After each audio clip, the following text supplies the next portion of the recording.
Please be advised that this episode covers heavy topics including addiction, sexual abuse, and suicide. This is only intended for a mature audience. Welcome to the Radical Redemption Podcast. My name is Stephanie Katani, and I'm so glad you're here. You're about to hear a story of how someone's life was totally transformed by the power of Jesus Christ, how he walked with them faithfully from some of their life's darkest moments into his amazing life for them. Listen, send this on to someone else, and get ready to hear this amazing testimony.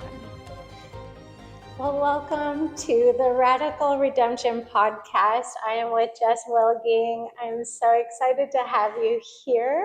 I'm excited to be here. Thank you. God is good. We got a lot to talk about, right? We sure do, girls. Yeah. So in the Radical Redemption Podcast, what we do is we tell the story. We tell the story of how God did it. And so this can look like from darkness all the way to his everlasting light. And so, Jess, when we're kind of connecting here, tell me about where did it begin and how did you meet him? Okay. All right. Well, I was sharing with Stephanie before that she caught me right when I had recently been released to publicly share my testimony. Before that, I wasn't released from God. He kept saying, no, not yet, and that's advice I give a lot of people. If you've struggled with addiction or you've had a stronghold of sin where other people have been hurt in the process or where trust has been broken, allow there to be a season where you walk the walk and not just talk the talk, right? And so even though my husband, Matt, and I knew that there had been breakthrough and redemption and total freedom, there needed to be a season of healing and rebuilding trust. And it wasn't that I hid things. I was open when people would ask me my story. I would share. I was open in my job interview. I worked for a church, and I shared, my past and my struggles and what had happened. But in this sort of setting, sharing it, publicly, when I would be asked to share at different events, it was a clear no from God. And so when he told me a few months ago, like, okay, it's time, I knew exactly what he was talking about.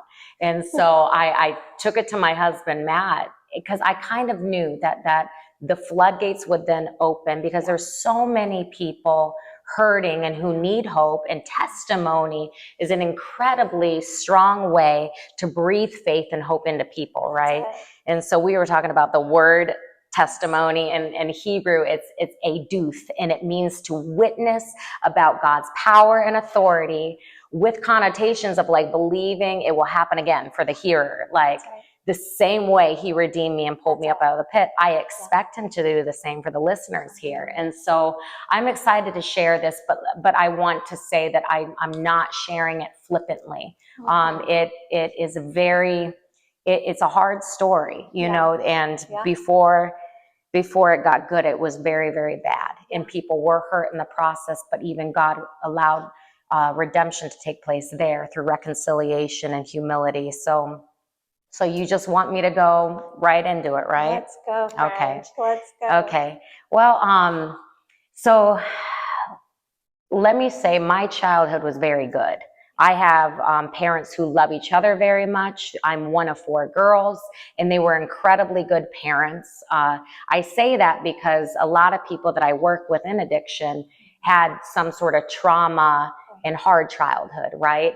And all the different counselors and therapists that I went to try to figure out why I had this addiction or that addiction. We were trying to figure out what had happened to me, who had hurt me, right? And put our finger on something to blame. And there really isn't anything in my childhood. Not that I remember anyways. And I don't know that we're meant to really, really dig up to figure that out.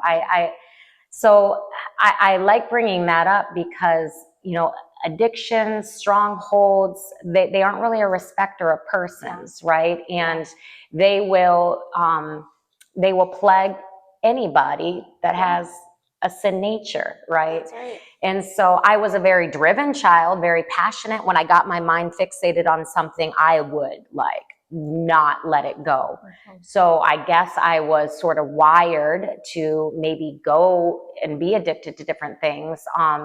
But addiction didn't manifest in my life until my late teen years. It would have been like my senior year in high school, and it manifested first as an eating disorder. I was an incredibly gifted runner, and I was smart, and I was popular, and I checked the box with all the things, you know, that mattered at that season in our life. And I started with dieting. It was back when the Atkins diet was like a popular thing, and so carbs were bad, and it started as that. But the rules for myself became more and more and more and more strict. It was like I was in competition with myself. And like I said, I was a driven person. And so I viewed it as I was accomplishing something by being so hard and strict on myself. And I was seeing like an outward benefit because I got faster, you know. But it didn't take long for that not to be sustainable, because I was also a social person. And people around me started questioning, like, why are these? What's going on? Yeah, exactly. Yeah. So then it went from restricting to binging and purging. And eating disorders are in my family. My mom and I believe my grandma like struggle, and a couple of my sisters. So I don't know how like the generational sort of things happen, but I do believe it's there. And I believe we can cut it off as well, so it doesn't carry on. But the binging and purging became incredibly dark years. I was sharing with you before we got going that I remember the specific day that it went from, I'm doing this because I want to. Like, I want to go and binge on tubs of ice cream and then throw it up. It went from, I want to do this to like, crap, now I'm controlled by it, right? And so that's usually how it works. The enemy lures us in. And we were talking about that as well. So I was lured in, and then I remember the day when I realized I was stuck. And then it became, okay, well, I'll try tomorrow. I'll try not to binge and purge tomorrow. I mean, it was to the point where I was binging and purging probably 6 to 12 times a day. Anywhere I could buy food, I would go to all you can eat buffets by myself. I would find anywhere and everywhere I could throw up just to relieve myself. And I was in a very dark place. It started affecting every area of my life. I still somehow was managing to get good grades. That would have been my freshman and sophomore year in college. But I was definitely withering inside, and the fire in me, the personality, it was starting to die and go out. I did what we call a geographical change, and I tried going on a missions trip to cure it. So I went to Brazil, and it was an amazing experience. I was there for a few months living with a missionary family. But the people I work with, I'm constantly saying that just trying to, you're carrying you with you. You're That's taking right. it with you, That's right? Yep. And there might be a period of time where you do better, right. but then you're met right back with the same thing. Yeah. And when I returned, my husband, Matt, he proposed to me. And that's a funny story, because I was thinking I needed to break up with him and just go and be a missionary. And but he had asked for my hand in marriage while I was gone. And so when he proposed, I did spend some time really praying, like, is this the right guy for me? Like he's very, like your stereotypical, like good boy, all American guy. You grew up with him, right? Yeah. So yeah, the people who meet him understand what I'm saying. He's a gem. He's amazing. But I didn't know like if he was really the right one. And I'm so thankful that sometimes God does for us what we can't do for ourselves. Right. Because I said yes without like fully thinking it all through, and we got married. And I remember thinking, once I'm married, I won't binge and purge anymore, the eating disorder. Right. So once again, banking on these external changes to take care of an addiction. And for a number of years, it was very up and down, the eating disorder. I would make it, a week long without binging and purging. I thought that was like amazing, but then I'd fall right back into it. And I did an addiction swap when we moved out to Philadelphia. My husband was in grad school, and so we moved to Philly. And while I was there, I started drinking more. And I realized that if I was tipsy, if I was drunk, if I was drinking, I wasn't binging and purging. And so that became a new escape. And it was a lot more fun to be tipsy than, trying to figure out where I was going to throw up. And so initially it felt like relief. And just being in a big city, the nightlife and all that, and the people around us, drinking, I didn't even think that it was an issue, right off the bat. I definitely can look back now in hindsight, be like, I never had a normal relationship with alcohol. It always was an escape. I was trying to escape the eating disorder. Right. Then it became, I'm funnier, I'm more social, when I have a drink. Then it became, if I'm drinking while I'm getting ready, I don't have to drink as much while I'm out, or people won't question when I need more. And so it was always a very just messed up relationship. Right. I can see that now. And it became more and more and more that I was drinking. Yeah. We got pregnant with my son Isaac when I turned 27. We had 6 miscarriages before him. Wow, so, and I look back on that, I really believed that it was because of my eating disorder. Like I'd ruined my body. And so there was shame there, and there was like guilt over that. I never like blamed God, like he didn't let me get pregnant. It was more like I blamed myself in that. Yeah. But to come to find out, I should not have even gotten pregnant with Isaac. He's a total miracle. Wow. Yeah, that's a whole other story where God's amazing. So gracious and good. So and what a name. Yeah, that's why we chose it, because I laughed and I cried and I knew when I got pregnant with him that it was going to stick. There was like some faith involved there too. Yeah. So, but while I was pregnant with him, I didn't struggle with the eating disorder or the drinking. And I bring that up because I would look back on that and be like, I don't really have a problem, or else I wouldn't have been able to stop. You hear stories like people not being able to stop when they're pregnant even. So I was like, I don't have a problem. But I think it was only like, he was only like a month old when I read an article or something that while I'm nursing him, if I'm drinking, it's not in my bloodstream yet, so it's not affecting him. And so it became an obsession all over again, because then I was timing things out. What a suggestion to just offer up to you. I don't remember but isn't that interesting? Yeah. But we cling on to those things. And it was almost like the addiction was dormant, and then heard that and then clung to it, right? And so that's usually how it works. Happens, yeah. And so I went right back like into it, and the eating disorder as well. Just fluctuating in weight and stuff, having a baby, that was like triggering to the eating disorder side of it. And I got to the point when I was 30, when I turned 30, that I wanted help for the eating disorder. I could admit that one. Okay. I was tired. I was tired of it being such a thing. Yeah. And so I got professional help. I found a treatment facility in the Columbus area, and I did like a intensive outpatient sort of treatment for a period of time. And I'm thankful for that.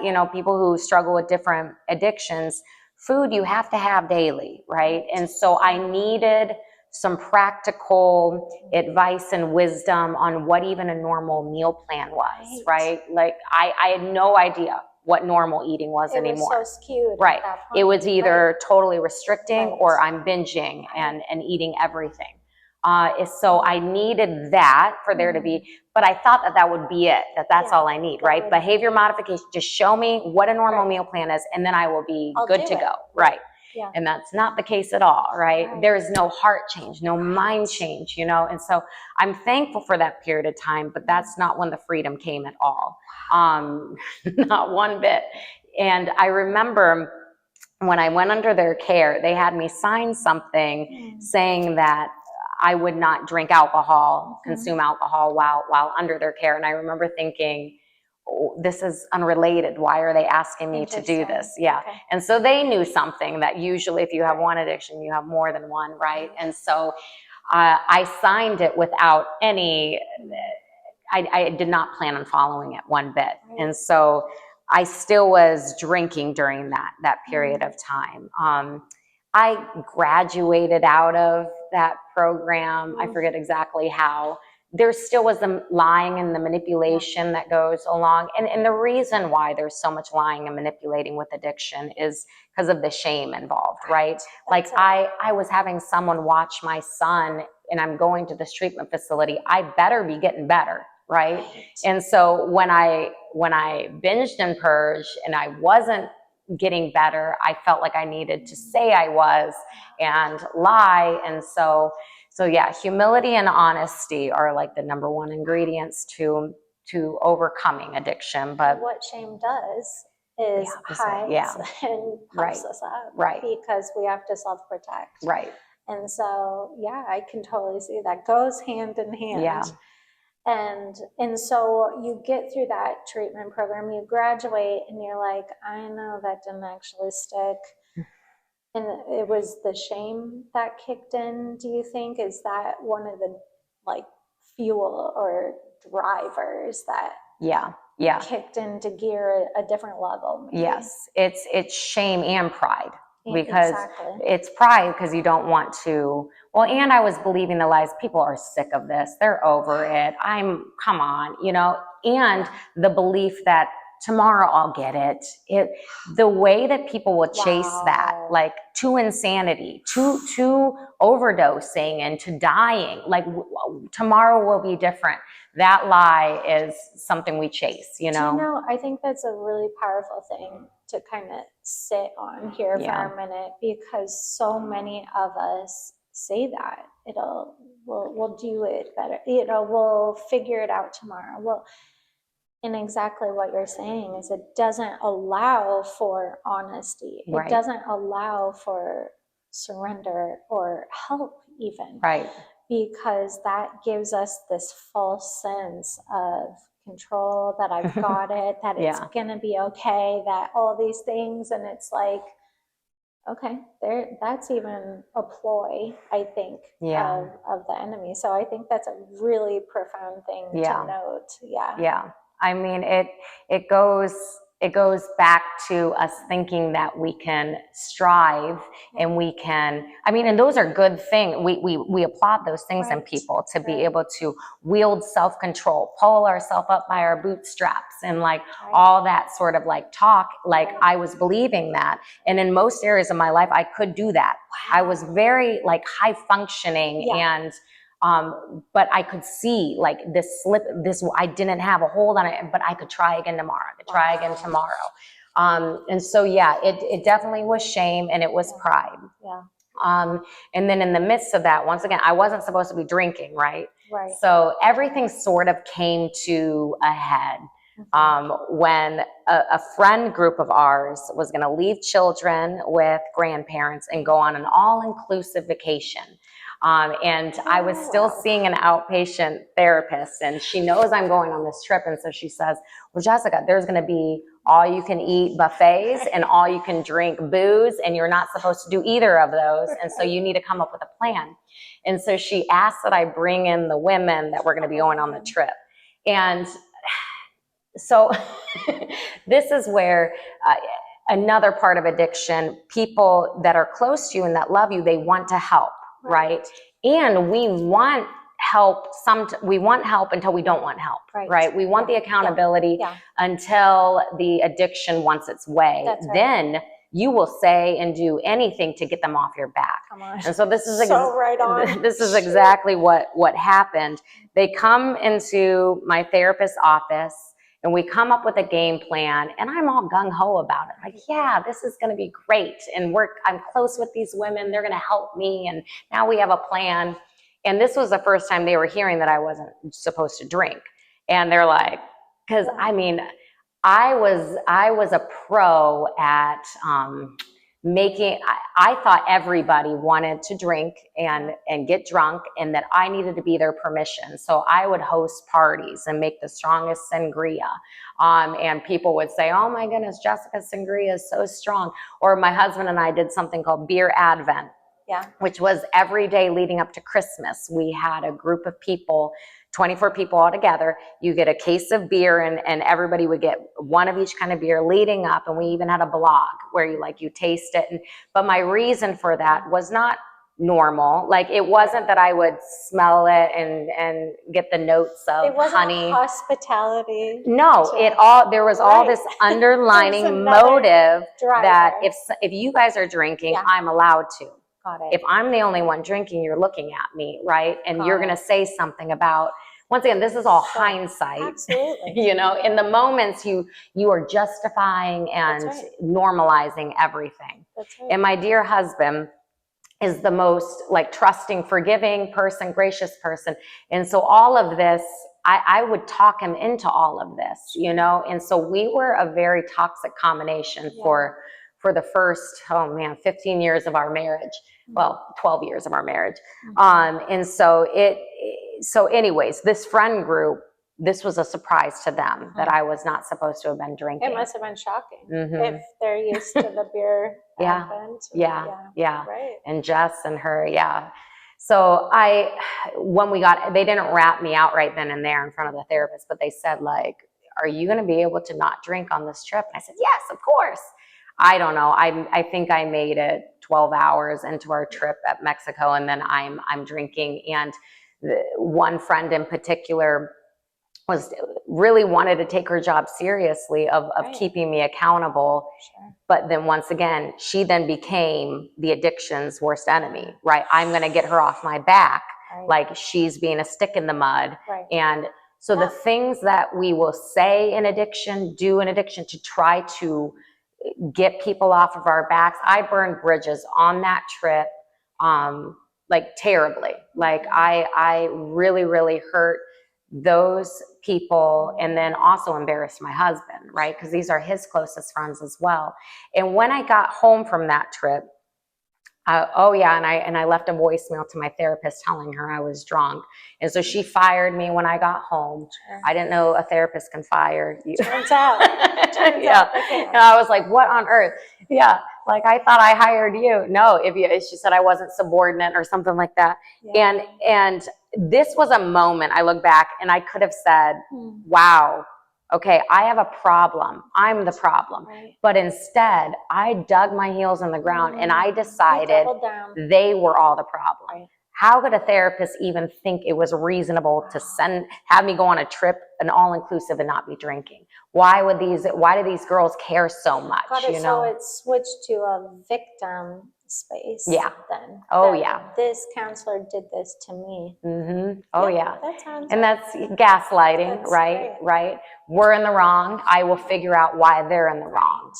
And then I started projecting that onto my husband. I knew this when I married you, that you were so religious and uptight, and I can't spread my wings and be my carefree self. And so I started using my words to really go after him as well. Tear down. Yes.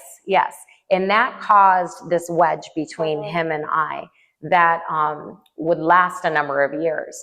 And I made a decision in my head that because they were all judgmental, see, conviction will feel like judgment, when we aren't wanting to face it.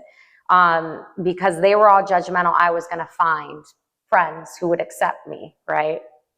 And so that's when my drinking really became I found other I don't want to like qualify them as alcoholics, but they're most likely alcoholics. And yeah, right? we did not say one word about each other's drinking. In fact, we were encouraging it. And when you did something stupid, pouring the glass. Oh yeah, yeah, making sure that person had their glass filled, but once again, there was a motive, because then they would make sure my glass was full. Right. Yeah, and it turned into, you know, going out on the weekends to Thursday is Friday Eve. Let's go out on Thursday, to like Monday sucks, we should all go out. Right. To almost every single night I was leaving the house. And once again, I would justify the behavior, and I would say, you know, I'm still a good mom because I lay my children down to bed first and then I leave. And then at the same time, I was still, was I going to, yeah, I was still going to, I went to a counselor then for the eating disorder still. And this person wasn't a Christian. And I bring that up because once again, we were back to trying to figure out why I had these addictions, right? And where to fix, right? How can we fix this? Right. And so during all of that, just to add into all the chaos and confusion, it was suggested that maybe I was a lesbian married to a man. Now, it's not that far off of a comment to make, because I was a huge tomboy growing up. Okay, like, so it felt like something was uncovered. Yes, through this therapy. Exactly. And it was like, it felt like, this explains everything, right? It is. This is the whole thing. Yes. Okay. And before Matt, I had like a couple boyfriends here or there, but it was a very uncomfortable thing because there was kind of pressure that like, if you wouldn't put out, then you were prude. And so I was like careful to even date. And I also had, like growing up, I would almost put on a pedestal like my female coach. I idolized her. And so you can see how like a therapist could take all this and then be like, well, do you think? And then it was like, yes, it is. The answer. Right. That's what I've been looking for. And then, so then add all of that in, there was this confusion. And then it became like, well, if I come out, then they can all leave me alone. Like, because at that point I was believing that I didn't even love Matt, that I was pressured into marrying him. And so I was just believing lie after lie after lie. And once again, this comes down to like, I wanted to put my finger on why I was behaving the way I was behaving, instead of like, well, there's sin nature inside of you, Jessica, right? The enemy knew where to go after you. There doesn't have to be this external reason to why, you know, you are prone to addiction. So all of that is going on. I'm drinking every single night. During that, I'm introduced to drugs. Cocaine became my like best friend. I felt like Superwoman. I mean, it just added to the like chaos, the being the upper. I became my own chemist, because if I would do too much cocaine, then if I drank, I could bring myself down, because that's a depressant. And it was just, I was either drunk or high, or like coming down in misery, no good to anybody. And all during this, Matt and I were kind of keeping it under wraps. And Matt has worked through like forgiving himself, and there's no blame at all. Like I talk to people all the time that it's a family disease. Some people don't like that word. It's an addiction will go after everybody. And the closest ones, the loved ones, they lose sight of how to even help, you know, you can't see up from down. And that. And I was a pro at manipulating, lying, and gaslighting. And so when Matt would confront me, I could turn it like onto him, like that. And then he would feel belittled and back off of me, you know? And so it was as anyone would. Right. It was just this vicious, and then I would hate myself because I knew what I just did to him. And then it would re-justify that, see, I don't really love him. And so, I mean, the enemy was really, really at work. And then COVID hit. And I think for a lot of people, the addiction tendency really flared up, you know, people turned, all the social norms changed. Yes. And so it flipped. The whole switch flipped. And I think so many people went to day drinking who had normally had a drink at, dinner once a week. Well, time didn't matter anymore, time didn't right? matter, and no one was actually watching. And Yeah. so it really, it caused a lot of, and it just changed all social norms of what typically is the protocol of functioning. And so, yeah, I think it was a huge gaping window for addiction. People were hurting, people are scared. And then whatever was already within us got magnified. And so many things happened within that time frame. But it sounds like, to me, that was also one of the turning points for you of addiction. So it sounds like it went deeper still. And unfortunately, yes. Yeah. Every bottom is different, like I work with people who have all sorts of different bottoms, and there's a saying that your bottom is when you stop digging. And so isn't that the truth, right? Like I look back and I'm like, why didn't I see it then? Why didn't I stop here? Here. Yeah. But at the same time, God has used every part of my story now. The darkest parts of my testimony are now a way that I can reach another woman, because she'll out of shame, but wanting to be honest, she'll share something with me and I'll be like, I know that moment.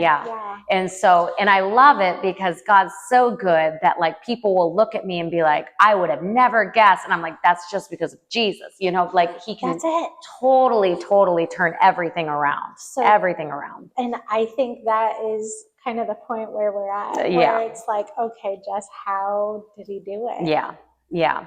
So during COVID, it went from, I drink because it's fun, to I drink now just to function, to total oblivion. And family finally got together. I think it was Mother's Day of 2020. We hadn't seen each other for months. And a family member of mine, my brother-in-law, Nate, he spotted it right away in me. I remember I was my own chemist, so I would try to get even Steven before I would see family. And he saw it right away. And so they did a family intervention. And on Mother's Day. Yeah. It was right around then. Okay. And people have asked, does family intervention work?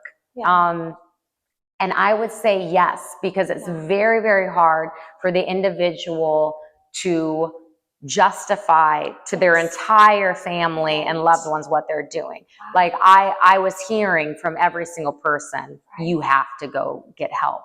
And so my brother-in-law actually made it like this, you don't even have an option. He got behind Matt and said, you're going somewhere. And I must have agreed because I ended up in South Florida at a treatment facility. So there's some space there where you just I believe an angel took me by my hand and guided me to the airplane, because Matt had to drop me off. It's COVID. He couldn't walk me to my gate. And thank God you actually got on the plane. Yeah. And he said, he literally said a prayer, Jesus, help her. And I walked and I woke up to landing, and I didn't even know where I was. And I look at my phone and I'm getting all these text messages saying, Jessica, we're praying for you. I'm like, what did I get myself? What are you praying for? So I follow everybody to the baggage claim, thinking maybe I packed a bag. I follow you. This is amazing. And there was my bag. So I was like, I packed myself a bag. And then I saw someone holding a whiteboard with my name. So I'm like, he must know something. And he said, yep, you're going to detox. So I went to detox and then to a treatment facility. And I remember feeling thankful that I no longer had to hide. All right, it's out there. I'm ready. Screw it, and so I remember that relief. But then right after that came the shame and the thoughts of you can never go back. You can't ever face, mainly my in-laws. I was like, I can't face my in-laws ever again. And there was a lie of this is your opportunity to leave Matt. You wanted to, now you're this far away. Family can't talk you out of it. And so this is your opportunity. So those thoughts came pretty quickly. And so 2 weeks of being sober, I told Matt I wanted a divorce. I think it was around 2 weeks, something like that. And they say do not make big life-changing decisions within the first year, but I wasn't taking any suggestions. Pride was still, there. And in my head, I was thinking they made way too big of a deal about all of this. I would hear other people's stories in the treatment facility, you know, and those people had shot up and done this or that. And like, I'm like, I hadn't done any of that. I never got a DUI. I have no idea how. So isn't that interesting? So you can qualify or quantify, I didn't reach that point, right? So I'm actually good, right? Whatever it is. And it's so true, because, and like you said earlier, you can keep digging a hole until it's where you finally stop digging that hole, because it's all relative, isn't it? Because for someone shooting up, whatever it is, it's like, no, this is the moment, is the moment. And but we can justify, and the enemy was clearly at work, like, hey, this is your ticket out. I don't shoot up, I just snort everything. Well, you know, like so it was ridiculous. And we say that those are called yets. You are eligible too, the things you haven't done yet. And if you carry down that road, you will end up doing all of those. And unfortunately, or fortunately, however you want to look at it, I needed to still fulfill a list of yets. And so fresh out of treatment, I had a plan in place. I was going to be a sober, successful single mom, the 3 S's. And then I was going to prove to everybody and get my children, you know, we had 2 more at the time because we adopted 2. And so I in my head, I believed that I was going to be doing this and I was going to be successful. I had a job lined up straight out of treatment. And then I was going to be living at a sober living. And so I think I lasted 8 hours. Wow. Before I was running the streets of Pompano, Florida. And it was very dangerous because I drank and I used on a drug called naltrexone, which is supposed to be a pleasure blocker. And so it's supposed to help with cravings and that kind of thing. And a lot of people try to use that as a fix. Like, I'm just going to go get my Vivitrol shot or take naltrexone, and then that will keep me from, well, no, if you have the obsession and then you go after it.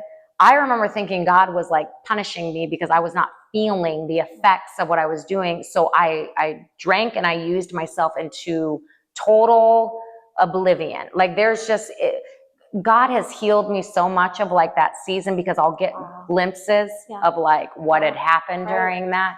And a lot of yets were fulfilled and a lot of trauma. I mean, back of cop cars, panhandling, missing person reports, several rapes. And so all those yets got fulfilled during the relapse. And then I woke up at a non-medical detox facility, and somehow I still was hanging on to pride. And I said, someone give me a map and point to where I'm at, and I'm leaving here. I'm going to figure it out. And I left, and I lasted 2 days and then relapsed again. I ended up crawling back to the treatment facility, and all of these things were needed for me to get to the place of realizing I actually have no control in my own power. And so my tail was definitely between my legs at that point. I stopped speaking to anybody up in Ohio other than my mother. I did stay in touch with her.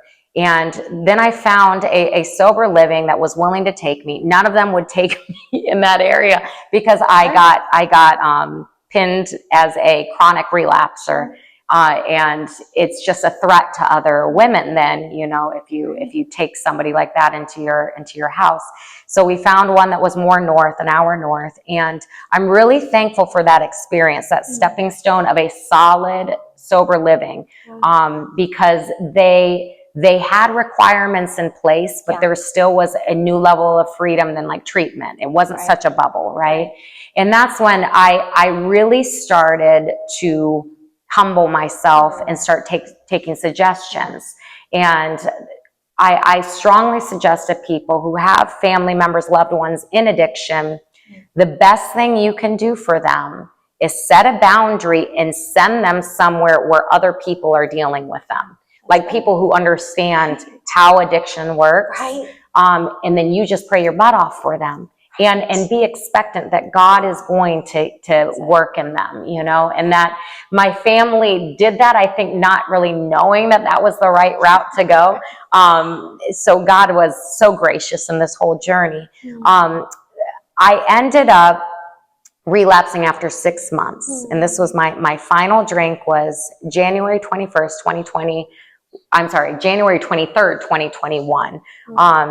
And I look back now, I could see I still was holding on to a piece of like, there still was pride.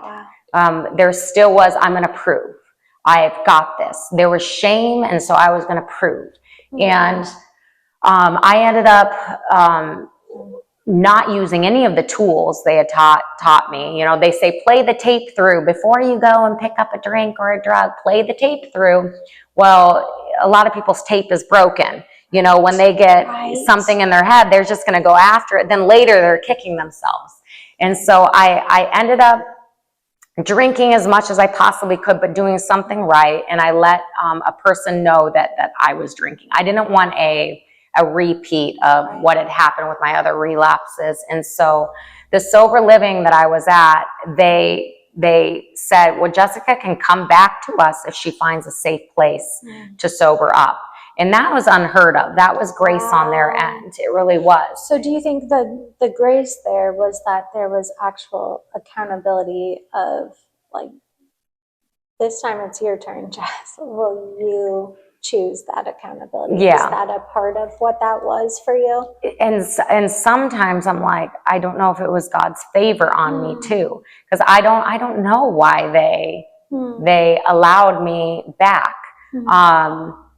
Yes, there had to be, they weren't just like, oh, we'll take her back right now, or like, I had to do a step of getting sober somewhere safe. And I didn't have any health insurance, and so I ended up checking myself into a psych ward. And if you ever are in a psych ward, it's very hard to get out once you're in, because you're trying to convince them that you don't belong in there. And so I sat in there and was stuck in there for 4 days, I think it was. And that is when, I'm going to get emotional, that is when I met Jesus face to face. You know, I had been a Christian since I was 5 years old. I did have a passion for him, but I never had experienced the unconditional love and grace until that moment. And what was happening, I was doing my old self of like replaying that day I drank, like what happened? What did I do wrong? Why didn't I think of my children? Why didn't I think of the consequence? Like, and then this light bulb went off, and it was like, it's because you didn't think, and you're powerless, and you need God's help. Your striving is not going to work. I heard two voices when I was sitting in that room. One said, it was the enemy's voice, quit striving and kill yourself. And the other voice said, quit striving and come rest in my breast. And so I knew it was like choose death or choose life that day. And I mean, another part of my story is there was a couple suicide attempts, you know, that the enemy wants to get us in such a place where we are so hopeless, and this is how he works. He says, try harder, try harder, try harder, do it in your own strength. And when you can't, then he says, you idiot, you idiot, you idiot, you should just kill yourself, right? And so I was hearing that voice again, and this time be successful. And then I heard God's voice. And that day I did choose life. And I experienced for the first time what it means to submit, to surrender, and to choose obedience. Those were all three of those words I hated. So all three of those things happened in that one moment. It was a surrendering. I thought surrender, like that was such a foreign word. Like, does that mean I lay on my bed and I just wait for like God to do something? I didn't know what that meant. And so how it looked then, when I knew that I was actually surrendering, was when I got out. The person I was mainly working with said, Jessica, you need to quit your second job, because I was trying to make as much money as and I listened and I obeyed. So it was the people who have had success are giving me suggestions, am I going to think that I'm the exception, or am I going to listen? Even if I don't fully understand it, or I think my way might be better, am I going to choose to surrender, submit, and obey? And so I started seeing that there was, blessing in like the surrendering and the obedience. And then it started playing out in my relationship with God. And so the amount of freedom we can find in surrender and in obedience, like he's not this God that's just like, I'm going to give rules for the sake of giving like rule, and just because I want to see you grovel and try so hard. No, he gives rules and guidelines so that we can fully live. And so I started having a true heart change during all of that. It was a softening. It was a humility. And in the midst of all that, he started bringing Matt, my husband, to mind, and my reasons for needing a divorce. And my reasons were that we're terrible for each other. He's, too forgiving and loving. Like, that's my reason. And I'm manipulative and I run all over him. But God was sifting the manipulation. He was sifting the lying and all the ugliness with addiction. He was sifting that. I didn't want to be that. And so he was bringing that to mind, but I kept kind of slamming that door closed, because I was like, I was the one that asked for this. I can't ask him not to now. People are going to think that I'm a crazy person.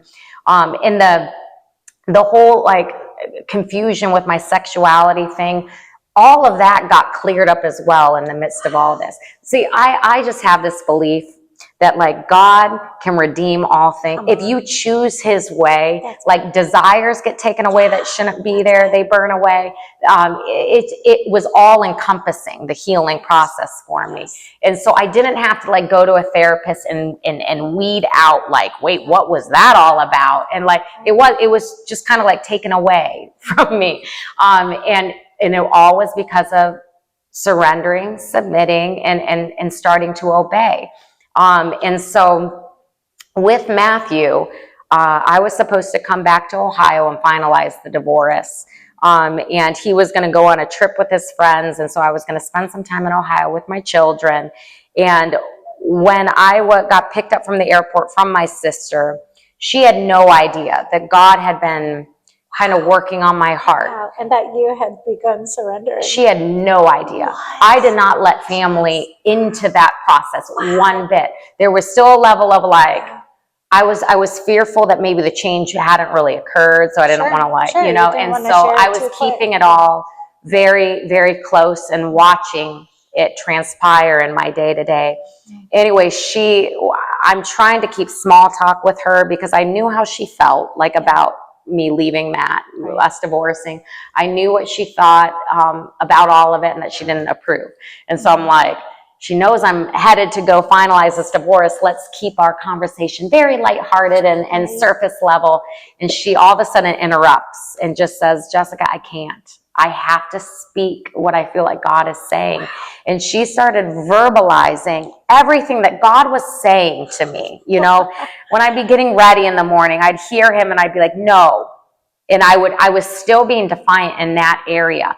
Honestly, because it wasn't I miss Matt so much and I love him. It was more, I don't see how this will ever work. Wow. I don't see how I will ever be able to restore relationships with his family. It felt too far gone. Right. It was over. And so I kept saying to God, no, I'm just going to go through this. And when I come back up, then we'll start talking again.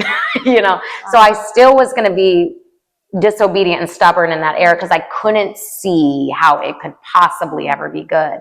And so as she's verbalizing God's words, they became this tangible thing in the atmosphere that if I was going to turn my back on it, I knew it was blatant disobedience.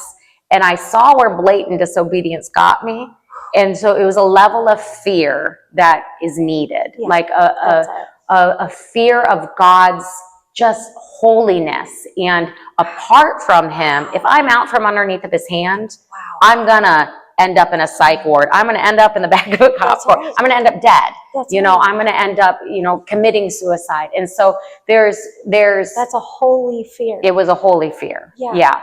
And my sister was not expecting this, but I broke down crying. And I said, what do I do, Kristen? This is happening in 2 hours. And she's like, oh, I don't know that part. You're just not supposed to do it. And so she was like, you should probably text him. Text him. That's what you should. Small seeds. Yes. So like I text him, and he's during his work day. He's not going to see it right away. I get to my children. I hadn't seen them for a couple of months, and so I'm trying to be present and play with them. They want to go swimming, so I'm taking them swimming, and I kept checking my phone. Has he seen it yet? Has he seen it yet? Has he responded? And finally he responds, and he says he's willing to meet me in the parking lot of the attorney's office ahead of time. And so I don't know why I chose to jump in the pool, like, and swim with my kids, because I showed up then looking like a drowned rat. I'm shaking, and he will explain it that he saw his wife again, and a level of repentance that he had not seen in years. Wow. And I told him, we can't do this today. We're not supposed to do this. And initially he said, oh, we're doing this. I'm tired and we're doing this. And I had a little conversation with God and said, see, okay, I did my part. And I heard God say, I want you to use that stubbornness and say, no, we're not doing it. And so I looked at Matt and I said, no, we're not doing it. Well, I'm not doing it. And so, and Matt, like, it's funny because God used our personalities in that moment. He used like the stubborn side that I can have for his good. And then he used Matt's forgiving, gracious side that I mocked and I abused for a number of years, to my husband looking at me and saying, okay, well, we sat in front of the attorney first and he thought I was crazy. And then nothing happened that day. He said, well, we obviously aren't doing anything today. And we went back out, and Matt said, well, I'll see you at your parents' house later. And he gave me a hug, and left. And there was a peace that came over me. Like I knew, I didn't know how, but I knew. And it's interesting because then at that moment, the feelings for Matt came. Wow. Before they weren't, it wasn't like, oh, I love him. It was when I chose to step out on obedience, then the feelings came. Yeah. Wow. And then I couldn't wait to see him. And I couldn't wait to get back to him. And so I had to release him because he still went on this trip with his buddies. And these buddies, rightfully so, did not like me. And they were protecting him. Exactly. They thought they were exactly. And they had every right not to trust me. I mean, people were like, what does she have up her sleeve? Like, I think a lot of people figured that I was wanting to make sure I could get the kids or something. And so there was definitely suspicion. There was definitely people saying, don't do it, don't trust her.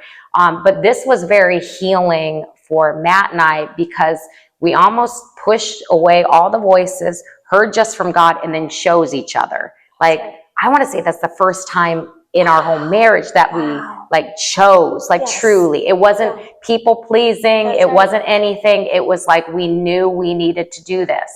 And so I went back to Florida, invited Matt down to like, we need to talk through it. What does this even look like? And he told me, you're going to have to move back up to Ohio. I'm not going to uproot the kids and move them down here. I think there was a part of me that was hoping for that, because I was like, we'll just start fresh, right? But God knew I needed to mend. Down all of that. Mend. And that was wisdom too. Matt is showing his wisdom there, his trust in the Lord, that it's like, all right, Lord, if this is of you, then she will come back. Yeah. Wow. Yeah. So you came back. So I came back, and it was a little awkward because Matt never said like, you can come back and live in our home, and now you're under my covering financially. So like he never invited me that way. So I like found my own apartment, had a job lined up, and I'm like, I guess we'll kind of date again and like figure it out that way. But I was staying at my parents' house until I was going to be moving into this apartment. and it ended up the kids just wanted to be with me constantly, and Matt just wanted to be with me constantly. So my parents' home became almost like this little safe haven for us. And this is super cool because we actually bought it from my parents, and it is now our family home. Yeah, God's so good.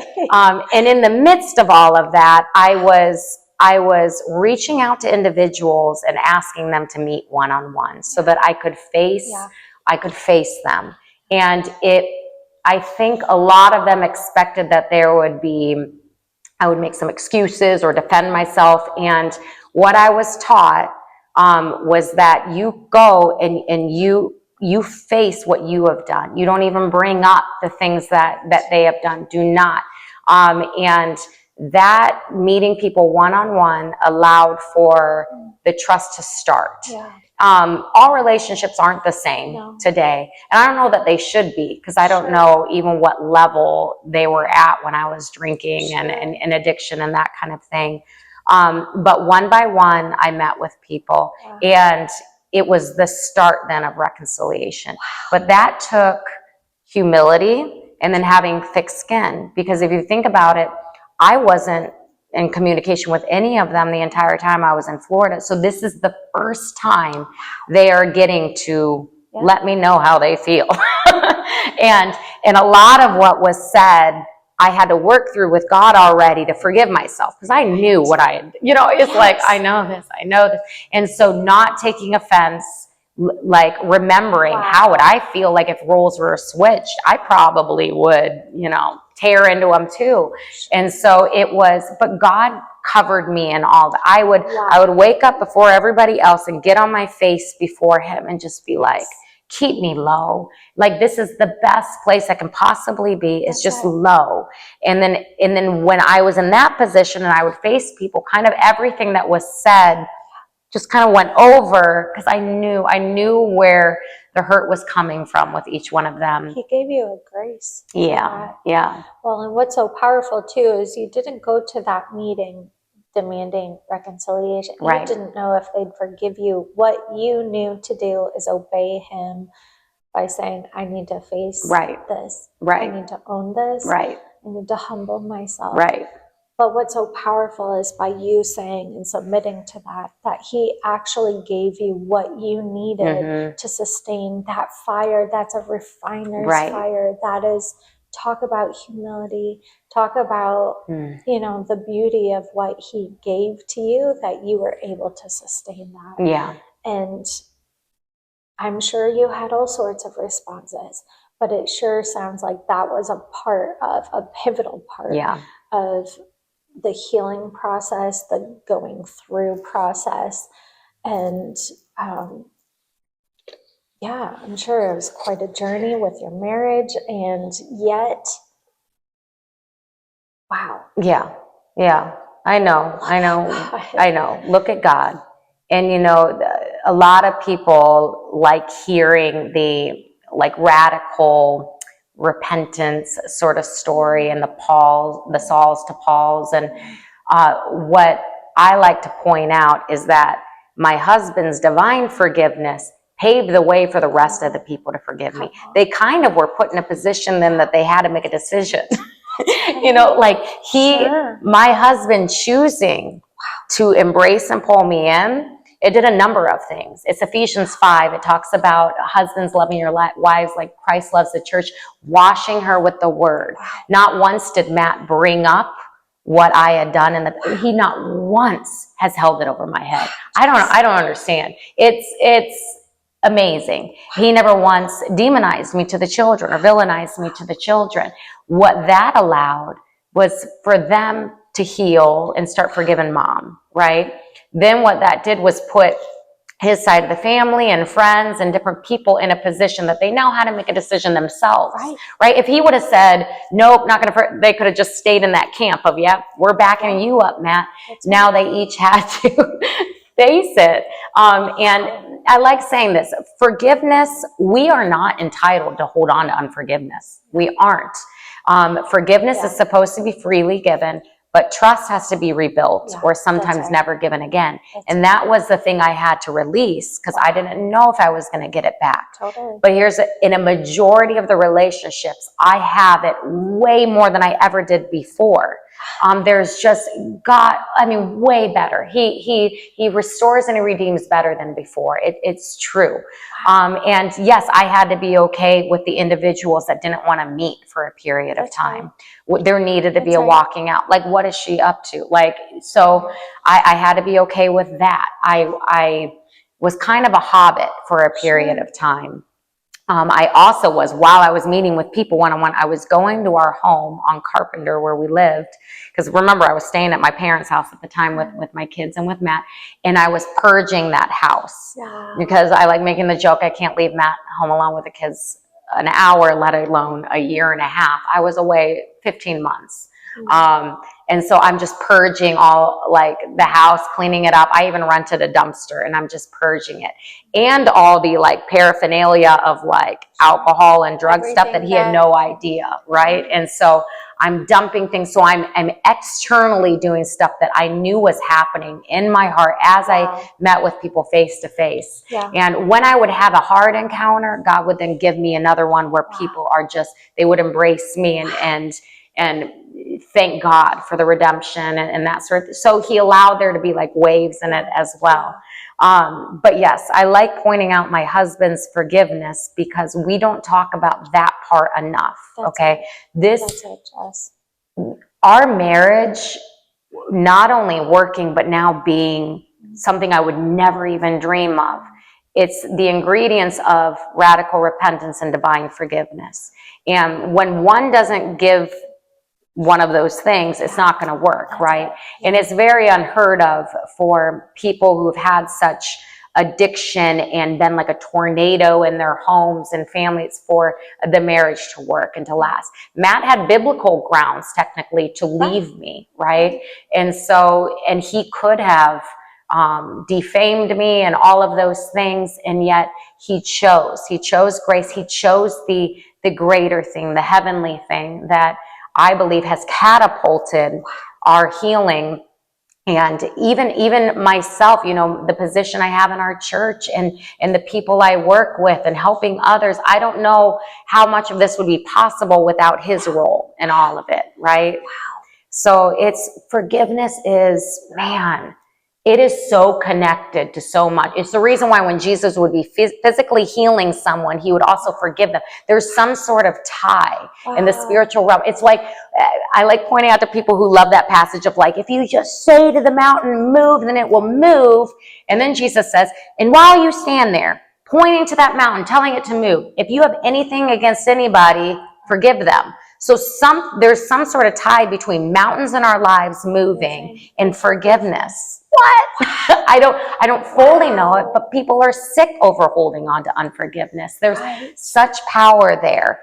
And I love talking about it because I can feel like sometimes light is more shed on the radical story of repentance than on the forgiveness piece. But you're exactly right. We would not be sitting here with the totality of the story without Matt's faithfulness, without his connection to the Lord, to know that for him to be able to offer that means he also understands what forgiveness is.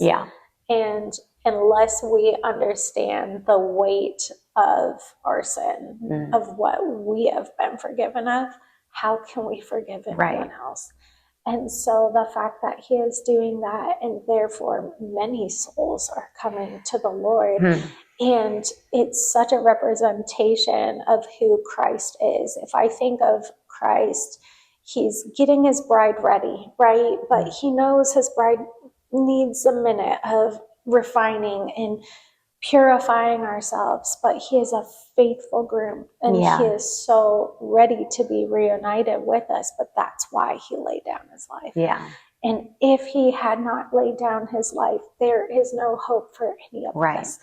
But none of us are too far gone. And so it's once we finally understand that it's such grace given. It's such grace. It's such grace. You know, I believe I was stuck in addiction for so long because I was trying to strive and follow the rules or follow like some sort of like protocol, right? If I just situate my life like this, then I'm going to be good. And all of that, if that worked, if we could live free lives in that sort of way, there would be no need for the cross. The old covenant, the law, that would have been enough, and we could have just followed this external list of rules. And we need the cross. And I believe the whole point of the law was so that we come to that conclusion of like, we cannot be God without God. Possible. Yes. To follow all of these to the T. Right. Yeah. And so that's what I like to emphasize in my story and to other people, is that a striving, a trying to abide by the rules. Like, I'm not saying we don't have self-control and there's no place for rules. We definitely need guidelines. We need his word. But to have the actual transformation, right? We need the new covenant. And there's 3 promises in the new covenant. The first one is that he's going to come in and he's going to put it on our hearts and write it in our mind. Then it is that he's going to be our God and we're going to be his people. So identity over anything else, we belong to him. Over all my successes and then also my addictions, over anything else, I am a daughter of God, right? And I love the passage in Song of Songs that says his banner over you is love, right? And Bible times, fortified cities would have banners waving like 40 to 60 feet above the cities. So the first thing that you would see as you're approaching is that banner. And so what that verse is saying is, over anything else, over anything that's been spoken over you, the lies that you believed about yourself, is God's love, that you're a loved child of God. And so, and then the third thing in the new covenant is that he not only forgives our sins, but he forgets them. And that's almost the way that it's not that Matt like has amnesia about what we've gone through, but the way he's never used it against me, it's as if I never have sinned against him. You know, it's the way he treats me. He honors me and loves me. And it's not all pink clouds, you know, and rainbows and unicorns. We had issues with like our oldest son. Around 6 months of me being home, he started having trust issues. Like, how do I know mommy's coming home? Because if you think about it, I was supposed to just go to treatment for 30 days and come right back. I was gone for 15 months. And so working through that with him. And so, but God gave us grace and the words and everything to even say to help him. And it was in strides. God knew what we could handle in those moments. And so he gave it in strides, and the healing has been a process. And I believe whatever he's done for me, he can do for other people, right? And so, like we started this out with, is I have expectation when I meet with people who are struggling with either side of it. Maybe you have addiction or your loved one does. I have full expectation that God will move with the same authority and power in your life. It takes surrender, though. You can't really teach surrender. I'm realizing that. You can't. It turns out, Yeah, you can't. But isn't that exactly what he has done for us? He has not forced us to love himself. He has even given us that choice. And so the fact that he is not a forceful God, he is a gentleman, he's kind, he's patient. And so therefore it's like, I get to choose that kind of love. I get to enter into that kind of love. But I have to choose it. He's not going to make me do it. And he will let me get to the end of myself until I can fully receive all the goodness that is.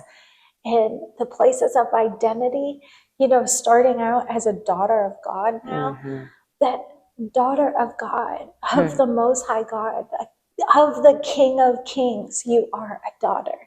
And so identity changing, and therefore we can love from a place of wholeness. We've been whole.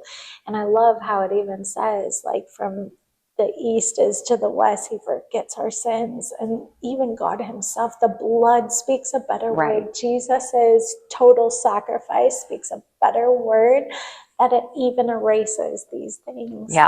And Wow. If we would believe that, that blows my mind. You know, I think we've been preaching a message for so long as Christians that like Jesus came to die for your sins so that you can get to heaven. I'm learning that, wait, hold on. He died also to restore the image of God back into people. Right. Okay. So we lost it at the fall with sin. And then sin mars his image inside of us. And so when we come to Christ, it's now a refining of like bringing Christ's image back. And so it's such a countercultural message, but dying to self is the ultimate way that we'll find ourselves. It's I literally drove myself insane trying to find myself. Yes. And it is the ultimate lie from the enemy that we can somehow have purpose and fulfillment finding ourselves. It's such a self-centered message that leads to death. You know, I mean, Jesus says, if you want to find your life, you're going to lose it, actually. Right. It's so upside down with it, with his messages and his kingdom, but there's such freedom. Once again, it can't be taught. It's just, it's something people have to experience. Yeah. I believe that seeing it and hearing testimonies causes people to be like, oh, wait, maybe my way isn't working, right? I don't need to go find myself. I actually need to die to self and find Christ. That's right. And the sooner you can do that, the immediate surrendering is like the total feast is ready for you. Yes. The audacious love, the like all-encompassing goodness of God is at the ready. Yes. It's at the ready. You don't have to beg for it. You don't have to harm yourself for it. You don't have to be perfect for it. It's at the bending of our knees, crying out to God, and the goodness of God immediately comes. And I find it so powerful how he did that for you, where as they was saying, why don't you just give it all up? At the same moment, that still, small, gentle, kind voice was give it all up to rest. Right. To the ease of the Lord, to the kindness of God and the mercy of God. And therefore, it is not heavy. Yes, there's a walking out, there's a responsibility, but there is such a gentleness that comes. And so the intensity of trying to work it out for yourself, it's gone, right? Because you have something you can finally anchor into, and he is that anchor within us. Like you said, the living God living within you, the actual image of God within our bones. Right. And you can't make it up. No, you can't. You can't. And it's a wonderful, wild, audacious ride where it's like, oh, this is everything I've ever wanted and more, but I could have never known to even ask for it. Never. And just like he says, I will give you the delight, delight yourself in the Lord, and he will give you the desires of your heart. And the powerful thing is that our heart becomes so much his that it's like we get it all in full, in total, and complete. And it's like, I couldn't have even known to ask for it, but it's exactly what he continues to do. And it's just this continual, audacious, and beautiful thing that just every morning his mercies are new. And it's true. And so it's just this like audacious treasure that we've arrived upon, that we want others to know about and to experience that goodness of God. All they have to do is taste, and then they're going to see he is good. He is. So, and everybody needs a different taste, right? So I often think, God met me with his love when I had absolutely nothing to offer him. I was sitting in a psych ward, totally fell on my face. I had nothing. Right. And he was like, I love you and I want you. And so I needed to experience that to see that there was nothing in my own power, nothing in my own strength, nothing of myself that qualified me to be his daughter. He was choosing me in that moment. And he's so good. He is so good. Yes, I believe it for other people. I want them to experience it. I would say if you have a loved one who is struggling with addiction, allow someone else who is not a family member to help them. The other thing I would strongly suggest is when you're praying for them, pray from a prophetic place. And I know that that word can be a buzzword, prophetic.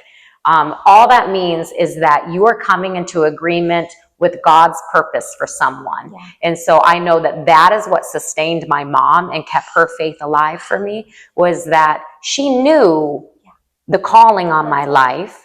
She knew who I belonged to.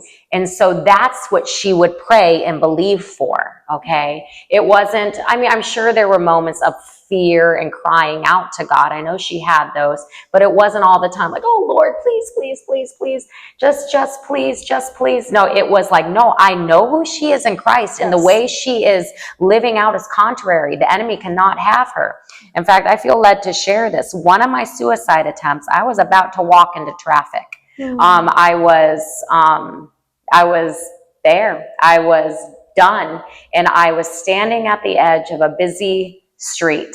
And my plan was just walk. I was just going to end it. I was done. People were done with me. I was believing everybody would be better off. And I heard, before taking that step, I heard an audible voice say, Jessica, you belong to God. And it pulled me back. And I didn't obviously walk into traffic. It pulled me back. Little did I know, it was during like the missing persons report and all of that. My mother had gathered some people here in Ohio, and they were praying and they were calling out into the atmosphere, Jessica, you belong to God. Jessica, you belong to God. And so I don't know how that works. Did it travel down to Florida? Was an angel sent? I don't know. But she so believed that I was in the palm of God's hand, and that no, the enemy was not going to. So warfare works. Do not give up. Persistent prayer works. It does. And so, and as you're praying for your loved one, remember that the addiction, that is not them. The things I said and I did in my addiction horrifies me. I see now it's like the power of it. And I try to encourage people that that's not your loved one. It really is not. If you can almost view it as a separate thing, demonic, well, I'll just say it. It's a demon has a hold, a demonic thing has a hold of them when they are lying to your face, gaslighting you, stealing from you, whatever, that is not them. And so when you cut them off and put a boundary in place, it's not that you're cutting off your loved one, it's that you are not feeding the addiction anymore. And so if you can view it that way, and then it just takes a lot of faith and trust as you've handed them over to somebody else.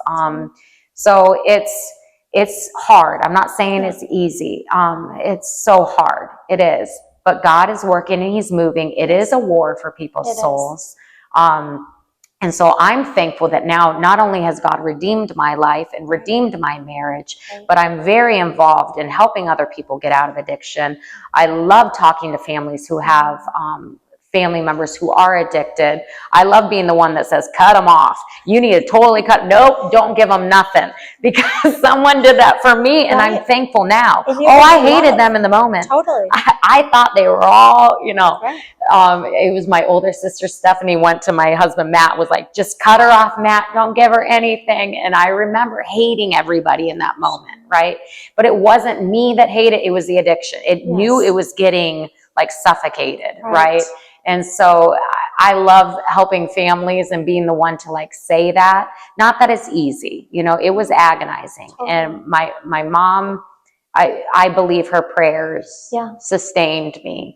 And it's interesting because she carried me with her prayers to my husband, and then allowed God to kind of take over. She'll admit that it was hard, because it was like, oh my goodness, is he going to forgive? Are they going to really, is the Wilking side going to let her back in? She had to release. So she carried me and then knew where to leave me then. And it was at my husband. And so all of the people played a part, and Matt worked through his own stuff, about feeling, he went through a season of feeling like he was inadequate as a husband, because why didn't he stand up to the addiction and get me help sooner? And he's come to realize that, wow, he was in it as well. And that it was like, he was stuck, and that we needed my brother-in-law, Nate, to stand up. And so he holds a very special place in our hearts, our brother-in-law. It was just a year from when he passed. So there's a void, but he played a huge role. He saved a lot of lives. He was not only a Marine, so saved lives in that way. He was very instrumental in saving mine. And so everybody had a different part to play, and they fell into it. And my sister, calling me out that day, like I don't know, I probably would have gone through with it if she would not have opened her mouth in that moment, Wow. And she risked having her sister be mad at her, right? Losing her sister. Right.